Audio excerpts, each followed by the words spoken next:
In this video, I will show you how to get store hash in BigCommerce. Start by opening your BigCommerce dashboard. On the left-hand panel, click Settings. Then scroll down to the API section and select Account-Level API Accounts. This is where all your API credentials and app configurations are stored. If you already have an existing API account, you can simply click on it. But if you need to create a new one, click Create Account-Level API Account at the top right corner. On the Setup page, you'll see the Token Details section.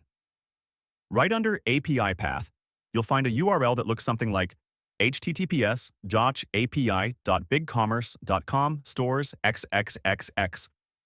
The string of letters and numbers in place of xxxx is your store hash.